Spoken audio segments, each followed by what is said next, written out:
can terminate you.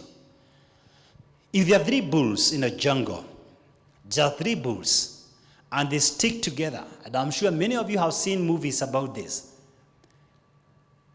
A single male powerful lion cannot overpower them. I've seen buffaloes chasing a lion.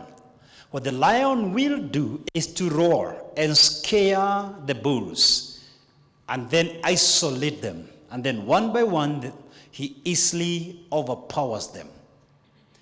And I read somewhere, the devil comes like a roaring lion, seeking whomever to devour. We long for connections and intimacy, but we fear vulnerability. We long for acceptance, but we fear rejection. Defy the urge to isolate yourself. Defy the urge to be lonely. Look for a social support group. This is the essence of Sense Unwind Cruise. At this meeting, I have a maximum of 2 hours. There is no way I can exhaust or even scratch the surface about self-doubt.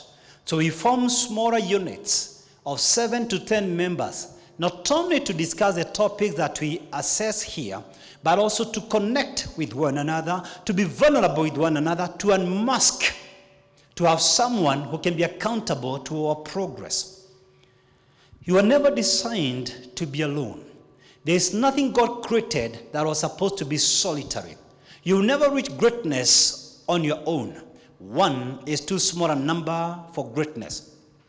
You must look for ways and means to connect with others. Connections give life meaning. They give us warmth and energy. When you're alone, you minimize imaginations, even of solving the challenges before you. No man stands alone. Cause number 3, rejection. And rejection comes through different phases of our lives in different formats. Maybe you are bypassed when you are appointing a prefect in primary school or even in high school. Maybe they bypassed you when they were doing promotions in your workplace. And people who looked less gifted than you are became appointed your managers. Or maybe you're in a clique of girls and they all got married. You are left alone as a single lady. You sense rejection. You begin to question, how do I look? Is it the way I talk? Is it my mannerisms? Is it my personality? You begin to entertain self-doubt. The highest form of rejection is marital betrayal. When a woman catches her husband red-haired, immediately what goes on in her mind is that other woman more beautiful than I am? Is it that she's more active in bed? Is it that she's more humble, that she's told the heart of my husband? But it's even worse if a man gets into the same position the woman gets into. And those men who try to investigate their women, let me tell you this, don't ever imagine about hiring an investigator. If you get her, you cannot handle it. Because as a man, you immediately feel your manhood stripped. Your self-esteem injured. You see, there's no reality in the absence of observation. If you believe in something, you don't need any proof. If you don't believe in something, no evidence is sufficient. Let me digress just for a moment. Just for a moment.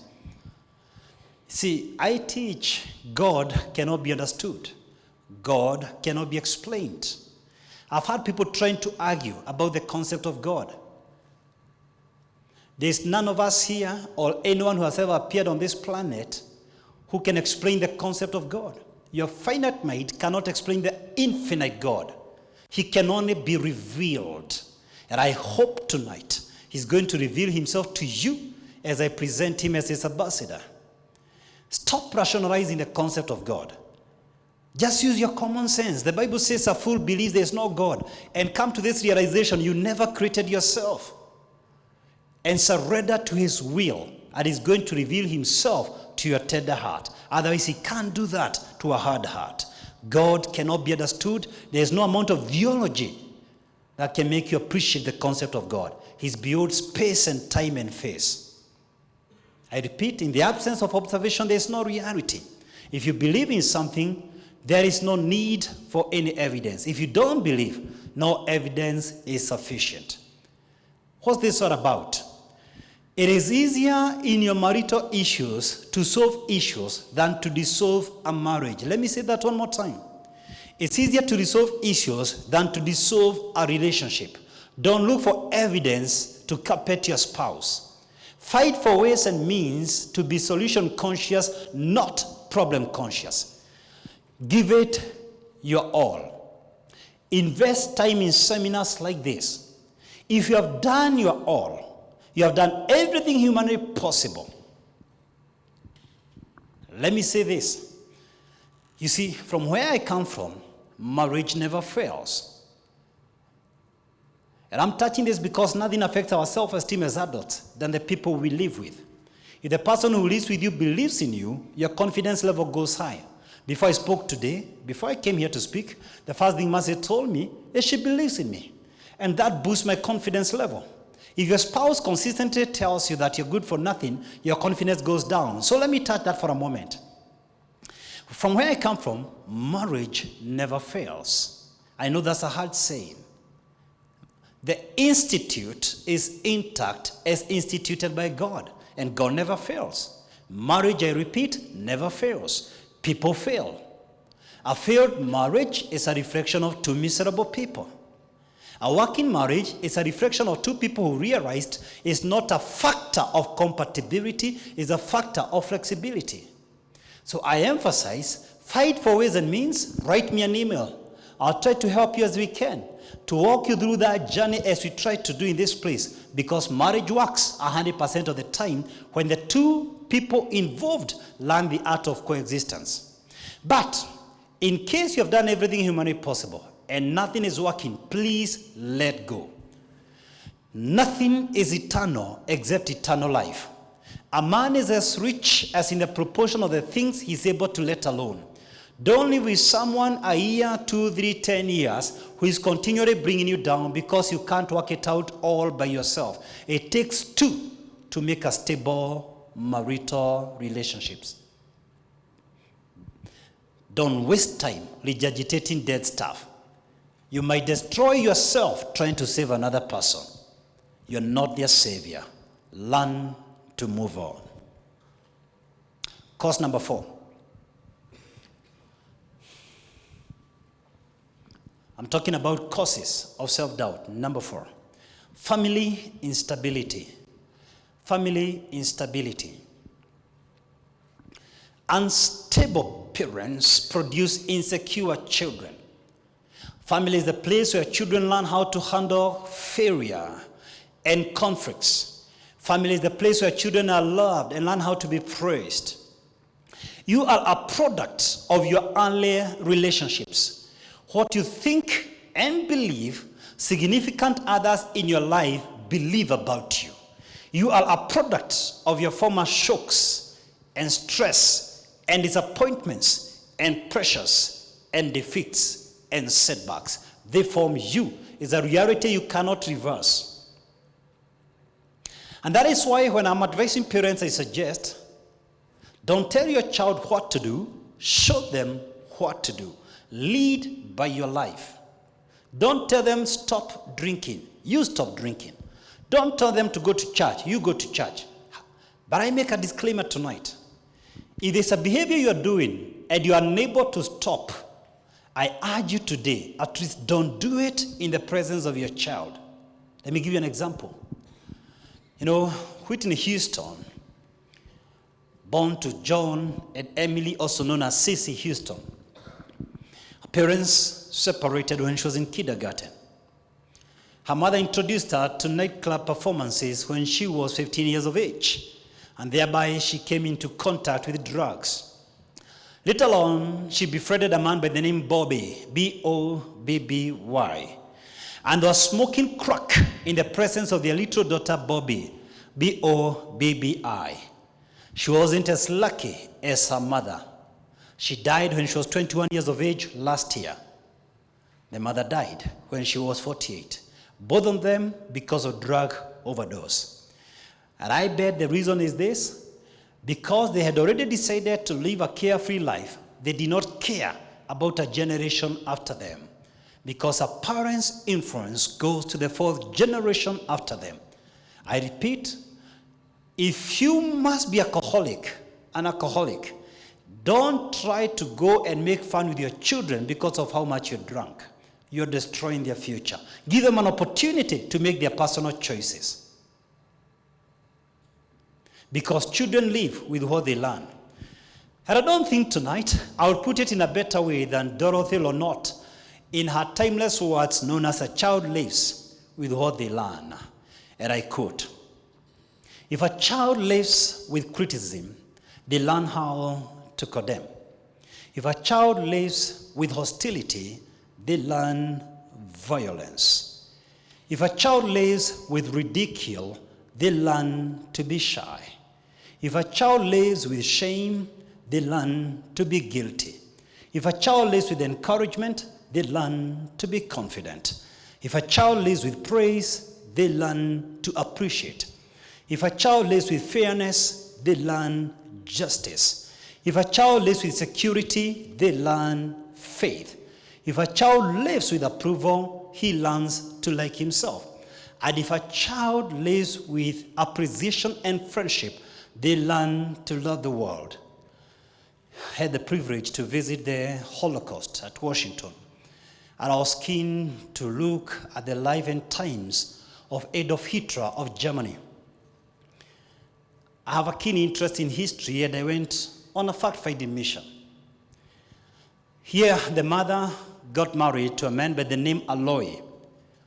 Out of 6 siblings, only one of them lived beyond infant mortality.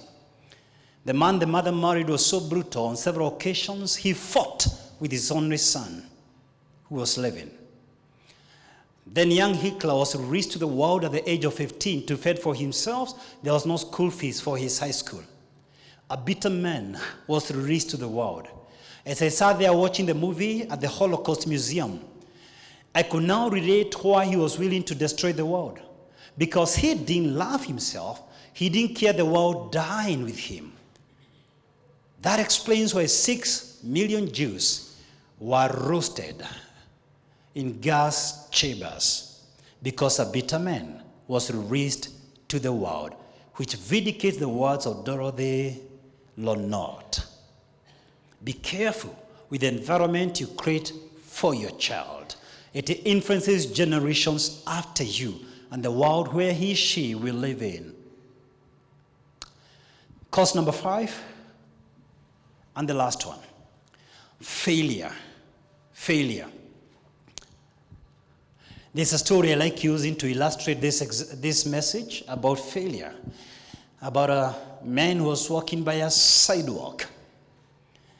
And this sidewalk happened to have had a manhole, and on the first day, he never noticed the manhole.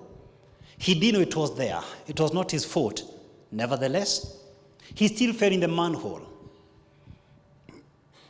The second day he walked down the same street, the same manhole was there. He pretended not to see it, but that didn't change the ground realities. He just fell in there, despite his pretense. On the third day he walked down the same street, the same manhole was there. He fell again, and immediately he fell, his eyes were opened. He realized it's a habit. On the fourth day he walked down the same street, but went around the manhole. On the fifth day, he took a different street altogether. I have seen people take the same street for a lifetime, and they keep on wondering what is going on in their lives. They go to a pastor after another one for prayers. One of the things I'll be teaching your teenagers when they come here on 10th, and one of the things I fervently believe, is that sex is a preserve for marriage. And one of the reasons I'll be giving them, I would like you to know as a parent, is because I believe when people engage in premarital sex, you send a strong signal to your spouse. You believe in sex outside wedlock. You believe in sex outside a covenant. So even if you get married and they go out, don't worry, you introduce them to it. You are the mentor into sex outside wedlock. The moment two people know that they can only engage sexually when they are legally married, then you teach your spouse early in advance that you believe this is a holy thing that should be preserved within the context of marriage. Some of the issues many of you are solving right now in your marriages is because trust was lost before you wedded. But your child doesn't have to suffer from that. You see, unfortunately, what many of you teach is about HIV/AIDS. What most of us teach is about unwanted pregnancies. What most of us teach is about how it's going to distract us from academics. And all these are good reasons. But looking at the big picture, the only way to safeguard families and generations after that is when sex is in the right context, within a covenant. I'm saying this because I've seen a lady going through that 3-4 times with different men, and she continues to complain that they're misusing her because she has taken a lifetime down the same street. They never learn a lesson. That is why John Maxwell says, experience is not the best teacher. Evaluated experience is. You see, the average woman derives her self-esteem from who she loves. They identify themselves as a mother, as a wife. If you want to destroy a woman's esteem, then destroy her relationships. That's why the men who are listening to me here and they are married, if you want to surprise your woman with flowers, don't give her in secrecy. Organize a party kind of a thing, or in her workplace. Let someone deliver them, and all the girls see them, and then they scream, oh my goodness, he gave you flowers, because she's looking to be celebrated. Hii story ya kuficha ficha wacha. Because her esteem comes from other people appreciating her. However, men don't derive their esteem from who they love.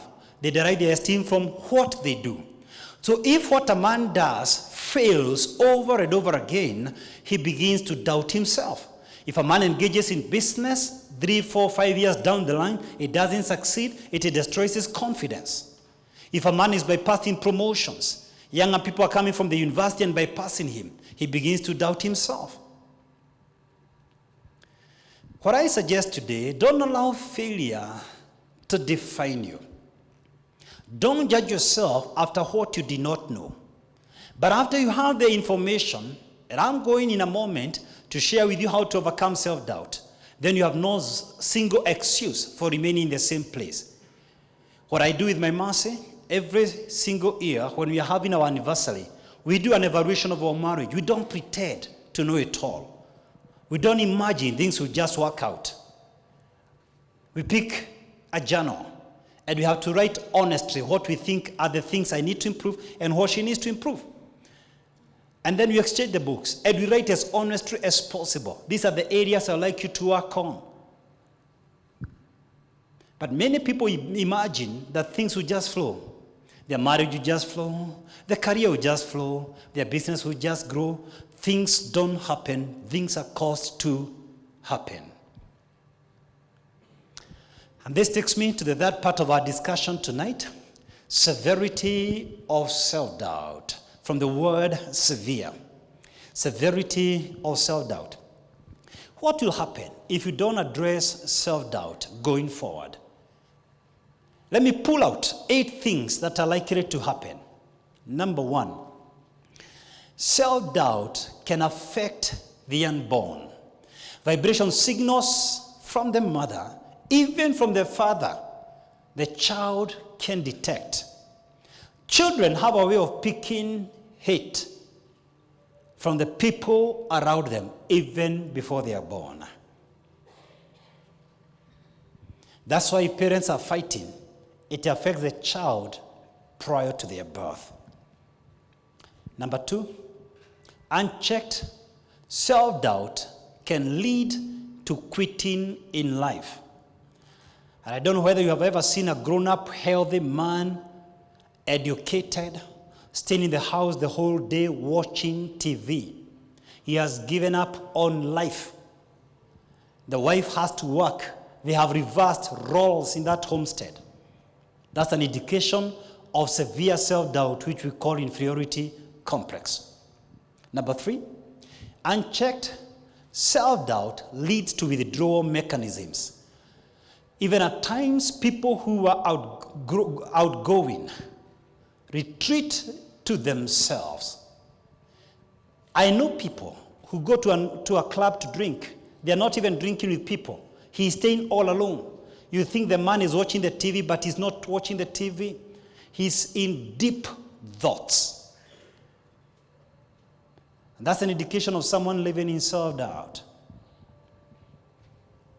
Number 4, unchecked self-doubt leads to a state of indecisiveness.